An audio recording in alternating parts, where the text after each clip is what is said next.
ಹೀಗಾಗಿ ನೋಡೋಣವಾ.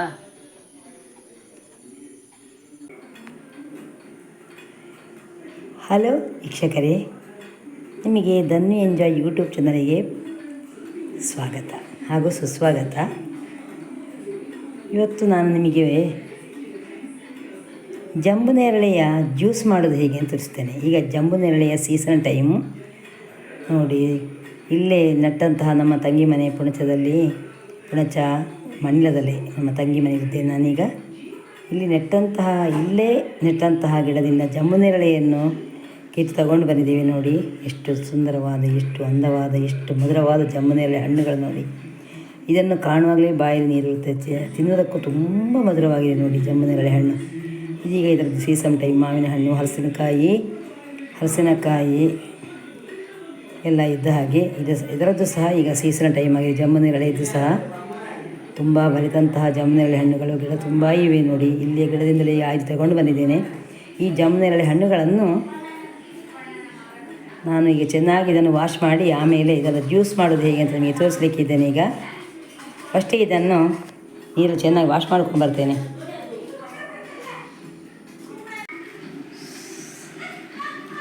ನೋಡಿ ವೀಕ್ಷಕರೇ, ನಾನೀಗ ಜಂಬು ನೇರಳೆ ಹಣ್ಣನ್ನು ಚೆನ್ನಾಗಿ ನೀರಲ್ಲಿ ತೊಳ್ಕೊಂಡು ಬಂದಿದ್ದೇನೆ. ಈಗ ಇದನ್ನು ನಾನೀಗ ಇದರ ಮೇಲ್ಗಡೆ ಎಲ್ಲ ಇದೆಯಲ್ಲ, ಈ ಥರ ನೋಡಿ, ಈ ಥರ ಇದನ್ನೆಲ್ಲ ತೆಗೆದು ನಾನೀಗ ಕ್ಲೀನ್ ಮಾಡಿ ಆಮೇಲೆ ಇದನ್ನು ಕಟ್ ಮಾಡಿಕೊಂಡು ನಾನು ಮಿಕ್ಸಿ ಜಾರಿಗೆ ಹಾಕ್ತೇನೆ. ಏನಿಲ್ಲ, ತುಂಬ ಈಸಿಯಾಗಿ ಮಾಡುವಂಥದ್ದು ಜಂಬು ನೇರಳೆ, ಏನೂ ಕಷ್ಟ ಇಲ್ಲ ಇದಕ್ಕೆ ಮಾಡಲಿಕ್ಕೆ, ಭಾರಿ ಸುಲಭ. ಅಂದರೆ ನಾವು ಸಿಟಿಯಿಂದ ತಂದಿದ್ದಲ್ಲ ನೋಡಿ, ಏನೂ ಕೆಮಿಕಲ್ ಹಾಕದೆ ನಮ್ಮ ಮನೆಯಲ್ಲೇ ನಿಂತಹ ಗಿಡ ಇದು. ಮನೆ ಅಂಗಳದ ಸೈಡಲ್ಲೇ ಇದರ ಗಿಡ ಇದೆ. ಗಿಡ ತುಂಬ ಇದೆ ನೋಡಿ ಜಂಬು ನೇರಳೆ ಹಣ್ಣುಗಳು. ಇದನ್ನು ಈ ಥರ ನೋಡಿ ನಾವು ಇದರ ತೊಟ್ಟು ಮತ್ತು ಇದರ ಮೇಲ್ಗಡೆ ಇದೆ ಅಂತ ತೆಗೆದುಕೊಂಡು ಆಮೇಲೆ ಇದನ್ನು ಕಟ್ ಮಾಡಿ ಹಾಕ್ಕೊಳ್ಬೇಕು. ಈ ಥರ ನೋಡಿ, ಈ ಥರ ಕಟ್ ಮಾಡಿ ಹಾಕ್ಕೊಳ್ಬೇಕು. ಆಮೇಲೆ ಇದರಲ್ಲಿ ಬೀಜ ಇದ್ದರೆ ಬೀಜವನ್ನು ತಗೊಳ್ಬೋದು.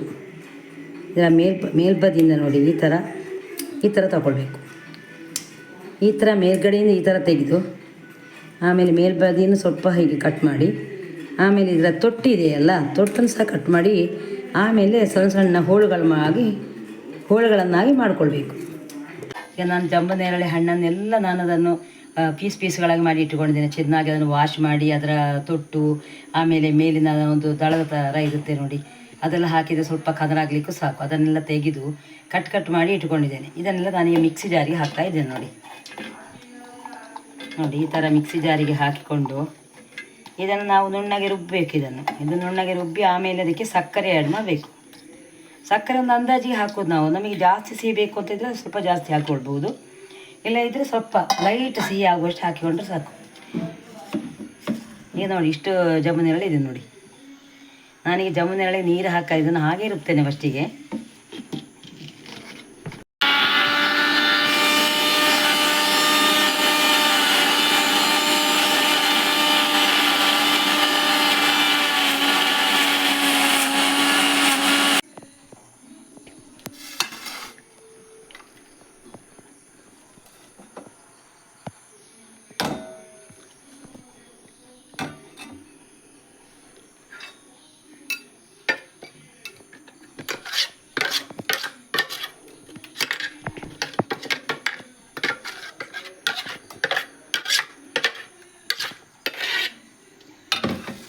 ನೋಡಿ, ಈಗ ಜಂಬು ನೇರಳೆ ಹಣ್ಣು ಆಮೇಲೆ ಸಕ್ಕರೆ ಮಾತ್ರ ನಾನೀಗ ಇದಕ್ಕೆ ಮಿಕ್ಸ್ ಮಾಡಿಕೊಂಡಿದ್ದೀಗ. ಇದಕ್ಕೆ ಇನ್ನು ಹಾಲು ದಪ್ಪಗಿನ ಹಾಲು ನಾನು ಇಟ್ಕೊಂಡಿದ್ದೀನಿ. ದಪ್ಪಗಿನ ಹಾಲಿಗೆ ನಾವು ಸ್ವಲ್ಪ ನೀರು ಹಾಕ್ಬೋದು, ಪರವಾಗಿಲ್ಲ. ಜ್ಯೂಸ್ ಅಂದಾಗ ಅದು ದಪ್ಪ ಪಲ್ಪಿನ ಥರ ಆಗಬೇಕು ಅಂತಿಲ್ಲ ನಮಗೆ. ಸ್ವಲ್ಪ ತೆಳ್ಳಗೆ, ಅಂದರೆ ನಾವೆಲ್ಲ ಜ್ಯೂಸಿಗೆ ವಾಟರ್ ಮೆಲನ್ ಜ್ಯೂಸ್ ಇರ್ಬೋದು, ಆಮೇಲೆ ಲಿಂಬೆಹಣ್ಣಿನ ಜ್ಯೂಸ್ ಇರ್ಬೋದು, ಆರೆಂಜ್ ಜ್ಯೂಸ್ ಇರ್ಬೋದು, ಮೂಸಂಬಿ ಜ್ಯೂಸ್ ಇರ್ಬೋದು, ಸಪೋಟ ಜ್ಯೂಸ್ ಎಲ್ಲ ನಾವು ಸ್ವಲ್ಪ ಸಾಮಾನ್ಯ ಮೀಡಿಯಮ್, ತೆಳ್ಳಗಲ್ಲ, ಅದಕ್ಕೆ ಸ್ವಲ್ಪ ದಪ್ಪವಾಗಿ ನಾವು ಮಾಡ್ಕೊಳ್ತೇವೆ. ಜಾಸ್ತಿ ದಪ್ಪ ಅದು ಪಲ್ಪಿನ ಥರ ಬೇಕು ಅಂತ ಇಲ್ಲ. ಅದಕ್ಕೆ ನಾನು ಸ್ವಲ್ಪ ಹಾಲು ಸ್ವಲ್ಪ ನೀರು ಸಹ ನೋಡಿ, ಈ ಮಿಕ್ಸಿಗೆ ಹಾಕಿ ಸ್ವಲ್ಪ ಜಾರಿಗೆ ಹಾಕಿ ಸ್ವಲ್ಪ ನೀರು ಇದಕ್ಕೆ ಸೇರಿಸ್ಕೊಳ್ತೇನೆ ನಾನೀಗ, ಜಾಸ್ತಿ ಅಲ್ಲ.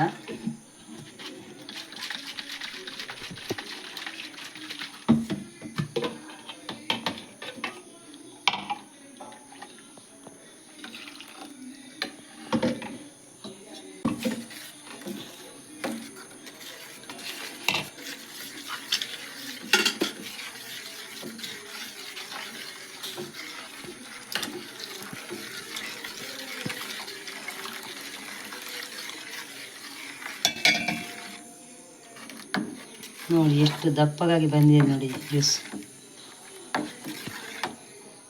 ಸಾಮಾನ್ಯ ಒಂದು 20-25 ಜಮ್ಮನೆರಳೆ ಹಣ್ಣುಗಳು ಇದ್ದಿರ್ಬೋದು. ದೊಡ್ಡ ಹಣ್ಣಲ್ಲ, ಅಂದರೆ ಸೀಸನ್ ಅಂದರೆ ಒಮ್ಮೆ ಸಾಮಾನ್ಯ ಕೊಯ್ಲು ಆಯಿತು. ಫಸ್ಟ್ ಕೊಯ್ಲು, ಸೆಕೆಂಡ್ ಕೊಯ್ಲು ಹೇಳ್ತೀವಲ್ಲ ನಾವು, ಹಾಗೆ ಒಂದು 2-3 ಕೊಯ್ಲು ಅದರಲ್ಲಿ ಆಗಿದ್ದ ದೊಡ್ಡ ದೊಡ್ಡ ಜಮ್ಮನೆರಳೆ ಹಣ್ಣುಗಳನ್ನು ಕಿತ್ತುಕೊಂಡು ತಿಂದಾಯಿತು. ಆಮೇಲೆ ಜ್ಯೂಸ್ ಮಾಡಿ ಆಯಿತು, ಎಲ್ಲ ಆಯಿತು. ಈಗ ವಾಪಸ್ ಬಿಟ್ಟ ಹೂಗಳು, ವಾಪಸ್ ಹೂ ಬಿಡ್ತಾ ಇರ್ತವೆ ನೋಡಿ. ಹಣ್ಣು ಕೀಳ್ತಾ ಇರೋದು, ಬಲಿತ ಹಣ್ಣುಗಳನ್ನು ಕಿತ್ತಾಗ ಆಮೇಲೆ ಸ್ವಲ್ಪ ಬಲಿತ ಹಣ್ಣುಗಳು, ಸಣ್ಣ ಎಳತು ಜಮ್ಮನೆರಳೆಗಳು, ಅದರೊಟ್ಟಿಗೆ ಹೂವಿನ ಗೊಂಚಲುಗಳು ಬಿಡ್ತಾ ಇರ್ತವೆ ನೋಡಿ. ಅದು ಹಾಗೆ ಆಗ್ತಾನೆ ಇರ್ತದೆ ಈಗ. ಹಾಗೆ ಒಮ್ಮೆದೆಲ್ಲ ಕಿತ್ತು ಜ್ಯೂಸ್ ಮಾಡಿ ಆಯಿತು, ಹಣ್ಣು ತಿಂದಾಯಿತು. ಬಾಕಿ ಉಳಿದದ್ದನ್ನೀಗ ನಾನು ಸ್ವಲ್ಪ ಒಂದು 10-25 ಜಮ್ಮನೆರಳೆ ಹಣ್ಣುಗಳು ನಾನು ತಗೊಂಡು ಬಂದಿದ್ದೇನೆ. ಅದು ದೊಡ್ಡದಿಲ್ಲ, ಸಣ್ಣ ಸಣ್ಣ, ನಾನು ತೋರಿಸಿಲ್ಲ, ಸಣ್ಣ ಸಣ್ಣದಿತ್ತಷ್ಟೇ. ಚೆನ್ನಾಗಿತ್ತು, ಸಿಹಿ ಇತ್ತು, ಮಧುರವಾಗಿತ್ತದು. ಏನು ಕದನ ಮೆಡಿತಾ ಇಲ್ಲ ಇತ್ತು. ಆದರೂ ನೋಡಿ ಅಷ್ಟು ಹಣ್ಣಿನ ನೋಡಿ ಎಷ್ಟು ದಪ್ಪಗಾಗಿ ಬಿಟ್ಟಿದೆ ನೋಡಿ, ಎಷ್ಟು ದಪ್ಪಗಿದೆ ನೋಡಿ, ತೆಳ್ಳಗಿಲ್ಲ. ಇದು ಸಪೋಟ ಜ್ಯೂಸ್ನ ಥರನೇ ಕಾಣ್ತಾ ಇದೆ. ನೋಡಿದವರು ಸಪೋಟ ಜ್ಯೂಸ್ ಅನ್ಬೋದು. ಇದಕ್ಕೆ ಇನ್ನೀಗ ಏನಂದರೆ, ನೀವು ಇದಕ್ಕೆ ಪೆಪ್ಪರ್ ಪೌಡ್ರ್ ಬೇಕಿದ್ರೆ ಹಾಕ್ಕೊಳ್ಬೋದು. ಏನು ಗ್ರೈಂಡ್ ಮಾಡುವಾಗ ಸಕ್ಕರೆ ಹಾಕಿ, ಸಕ್ಕರೆ ಒಟ್ಟಿಗೆ ಪೆಪ್ಪರ್ ಪೌಡ್ರು, ಆಮೇಲೆ ಏಲಕ್ಕಿ ಹಾಕೋದಾರೆ ಏಲಕ್ಕಿ, ಆಮೇಲೆ ಗೋಡಂಬಿ, ಅದೆಲ್ಲ ಹಾಕ್ಕೊಳ್ಬೋದು. ಅವರ ಇಷ್ಟ, ಅದು ಹೇಗೆ ಬೇಕೋ ಹಾಗೆ ಮಾಡ್ಕೊಳ್ಬೋದು. ಅಂದರೆ ಈಗ ನಮ್ಮ ಮನೆಯಲ್ಲೆಲ್ಲ ಕೆಲವರಿಗೆಲ್ಲ ಪೆಪ್ಪರ್ ಪೌಡ್ರ್ ಹಾಕಿದರೆ ಆಗೋಲ್ಲ, ಅದು ಅದೇ ಸ್ಮೆಲ್ ಬರುತ್ತೆ ಹೇಳ್ತಾರೆ. ಆಮೇಲೆ ಸಿಹಿ ಸಹ ಜಾಸ್ತಿ ಆಗ್ಬೋದು, ಲೈಟ್ ಸಿಹಿ ಇರಬೇಕು. ಏಲಕ್ಕಿ ಪೌಡರ್ ಹಾಕಿದರೆ ಅದು ಹಾಗೆ ಏಲಕ್ಕಿದು ಏನೋ ಘಮ ಬರ್ತಾ ಉಂಟು, ಅದು ಅದರದ್ದೇ ಸ್ಮೆಲ್ ಬರಬೇಕು. ಜಮ್ಮನೆರಳೆ ಹಣ್ಣಾದರೆ ಅದರ ಸ್ಮೆಲ್ಲು, ಸಪೋಟ ಆದರೆ ಸಪೋಟದ ಸ್ಮೆಲ್ ಬರಬೇಕು. ಆಮೇಲೆ ಮುಸುಂಬಿ, ಆರೆಂಜಿಲ್ಲ ಅದರದ್ದೇ ಸ್ಮೆಲ್ ಬರಬೇಕು. ಅದಕ್ಕೆ ಏಲಕ್ಕಿ ಹಾಕಿದ ಮೇಲೆ ಆ ಸ್ಮೆಲ್ ಬರೋದು ಹೇಗೆ ಹೇಳ್ತಾರೆ. ಅದಕ್ಕೋಸ್ಕರ ನನಗೆ ಏಲಕ್ಕಿ ಆಗಲಿ, ಗೋಡಂಬಿ ಆಗಲಿ, ಪೆಪ್ಪರ್ ಪೌಡ್ರ್ ಏನು ಹಾಕಿಲ್ಲ, ಖಾಲಿ ಸಕ್ಕರೆ ಮಾತ್ರ ಹಾಕಿದ್ದು ನಾನೀಗ. ನೋಡಿ ಎಷ್ಟು ದಪ್ಪಗಾಗಿ ಬಂದೆ ನೋಡಿ, ದಪ್ಪ ಪಾಯಸ ಥರ ಇದೆ. ಜಂಬು ನೇರಳೆ ಹಣ್ಣಿನ ಪಾಯಸ ಥರನೇ ಕಾಣಿಸ್ತಾ ಇದೆ ನೋಡಿ. ಇದರಿಂದ ಹೀಗೆ ಅಂದರೆ ಇದು ತಿನ್ನಲಿಕ್ಕೆ ತುಂಬ ಸ್ವೀಟ್, ಮಧುರವಾಗಿ. ದೊಡ್ಡ ಜಮ್ಮನೆರಳೆ ಆದರೆ ತುಂಬ ಸ್ವೀಟಾಗಿ ಚೆನ್ನಾಗಿರುತ್ತೆ. ಸ್ವಲ್ಪ ಎಳತ್ತು ಅಂತಾಗಲಿ, ಚೆನ್ನಾಗಿ ಬಲಿತಿಲ್ಲ ಅಂತ ಆದರೆ ಸ್ವಲ್ಪ ಕನಲು, ಸ್ವಲ್ಪ ಹೌದು ಅಲ್ಲ ಸ್ವಲ್ಪ ಕನಲು ಟೇಸ್ಟ್ ಇರುತ್ತೆ ಅದಕ್ಕೆ. ಹಾಗೆ ತಿನ್ಬೋದು, ತಿನ್ನಲಿಕ್ಕೆ ತುಂಬ ಇಷ್ಟ ಅದು. ಆದರೆ ಜ್ಯೂಸ್ ಮಾಡಲಿಕ್ಕೆ ಹೇಳ್ತಾರಲ್ಲ, ಇದೀಗ ತುಂಬ ಸೆಕೆಯ ಟೈಮು, ಕುಡಿದಷ್ಟು ಕುಡಿಬೇಕು ಅಂತ ಆಗ್ತಾ ಇರ್ತವೆ ನೋಡಿ. ನೀರು, ಜ್ಯೂಸು, ಮಜ್ಜಿಗೆ ಏನು ಸಿಕ್ಕಿದೋ ಕುಡಿತಾನೆ ಇರ್ತೀವಿ ನಾವು. ಆಗ ಯಾರೇ ಬಂದರೂ ನಮಗೆ ಮನೆಗೆ ನೆಂಟರು ಬಂದರೆ ಒಂದು ಜ್ಯೂಸ್ ಮಾಡುವಂಥ ಪದ್ಧತಿ ನಮಗೆ ಬೇಕು ಅಂತ ನಾವು ಮಾಡ್ಕೊಳ್ತೀವಿ ಆಗಾಗ. ಹಾಗೆ ಜ್ಯೂಸ್ ಮಾಡುವಾಗ ನೋಡಿ ಮಾಡ್ಕೊಳ್ಳಿಕ್ಕಾಗುತ್ತೆ ನೋಡಿ. ನೋಡಿ ಜ್ಯೂಸ್ ರೆಡಿ ಆಯಿತು. ಇನ್ನೀಗ ಟೇಸ್ಟ್ ನೋಡಿ ಹೇಗಾಗಿ ನೋಡೋಣವಾ.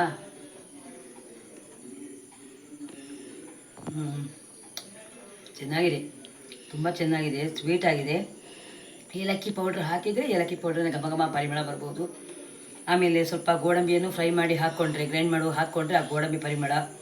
ಆಮೇಲೆ ಪೆಪ್ಪರ್ ಪೌಡ್ರ್, ಚೂರು ಪೆಪ್ಪರ್ ಪೌಡ್ರ್ ಸಹ ಹಾಕಬೇಕು.